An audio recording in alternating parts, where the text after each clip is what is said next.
আপনি অভিনয় থেকে সামান্য দূরে গিয়ে সাংবাদিকতা নাকি করবার ব্যাপারে আপনার খুব আগ্রহ রয়েছে এবং স্পেশালি আপনার গুরু তারিক আনাম খান স্যার এবং আবুল হায়াত স্যার তাদের নাকি ইন্টারভিউ করতে চান, দীর্ঘ ইন্টারভিউ। এটা কোনো একটা জায়গায় বলেছিলাম। আমার আসলেই মনে হয় যে ইন্টারভিউ কি সেটা সাংবাদিক হওয়া না হওয়া না, আমার তারিক ভাইকে তো খুব কাছ থেকেই দেখেছি, যেহেতু আমার গুরু এবং আমি নাট্যকেন্দ্রের একজন সদস্য।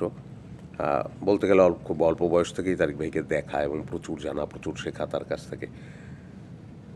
সেই জায়গা থেকেও আমার এখনও একটা তারিক ভাইয়ের ক্ষেত্রে কাজ করে যে খুব কথা বলতে গেলে তারিক ভাইয়ের সামনে কেমন করে, আমি কথা খুব খারাপ একটা বলি না, কথা মোটামুটি ভালোই বলি, কিন্তু তারিক ভাইয়ের সামনে গেলে এটা একটা কেমন যেন সব এলোমেলো হয়ে যায়, খুব স্বাভাবিক। তো দ্যাটস ওয়াই আমার খুব ইচ্ছে করে যে তারিক ভাইয়ের সম্পর্কে আরও জানতে।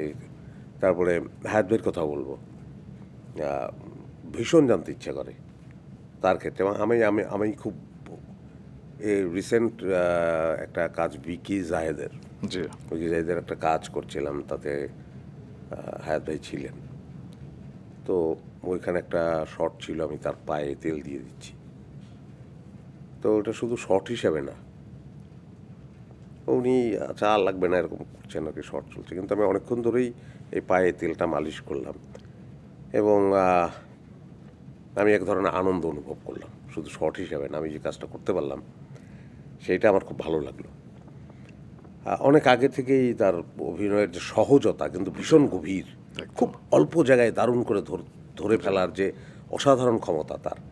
ওই দিনই একটা শট, সে তার ছেলেকে অন্ধকারের মধ্যে ভুল করে চোর মনে করে গুলি করে ফেলেছে, ছেলে অ্যাডিক্ট। আমি ওই বাড়ির কাজের লোক, তা আমি বিকেল বা সন্ধ্যার দিকে বেরিয়ে গেছি, তা আবার ওই বাড়িতে আমি ঢুকলাম, কারণ আমি একটা জিনিস ফেলে গেছি। এসে দেখি যে এই অবস্থায় ওই ছেলেটা পড়ে আছে, আহত, মারা যায়নি। বাপ একদমই কিংকর্তব্য বিমূঢ়, অবশ হয়ে আছে, হাতে পিস্তলটা। আমি দাঁড়ালাম, উনি শুধু আমার দিকে তাকালেন না, আমার দিকে তাকানো এবং পিস্তলটা ছেড়ে দেয়া, এই যে পিস্তলটা ছেড়ে দেয়া, উনি তো ছেড়ে দিলেন কিন্তু মনে হলো পিস্তলটা পড়ে গেল। পিস্তলটা পড়ে গেল, ওনার চাওয়া এবং পিস্তলটা পড়ে যাওয়া, এই দুইটা অ্যাকশনের এত অদ্ভুত একটা সমন্বয় উনি করলেন মিউট অ্যাক্টিংয়ে, সেটা আমি টের পেলাম, কিন্তু সেটা কেমন করে করলেন সেটা টের পেলাম না।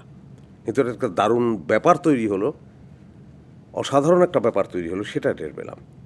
এখন এইটা হয়তো অনেকে টের পাবেন না যারা অভিনয় করেন না, বা আমাদের এই বিষয়ের প্রতি ভীষণ দুর্বলতা থাকার কারণে এটা টের পাওয়া যায়, আমি টের পাই এবং বিস্মিত হই। এবং দুইজনের ব্যাপারেই আমার আসলে এই কৌতূহলটা আছে, ইচ্ছা করে। এবং আমার শুধু এইরকম না, আমার মনে হয় যে অনেক কিছু জিজ্ঞেস করতে ইচ্ছে হয়। যেমন আমার মনে হয় যে আমি যদি তোমার একটা ইন্টারভিউ করতেই তো পারি অবশ্যই। তো ইন্টারভিউ করা তোমার কাছ থেকে অনেক কিছু জানা, এই তো জানা তো যাবে, মানে ইন্টারভিউ করলে অনেক জানা যায়।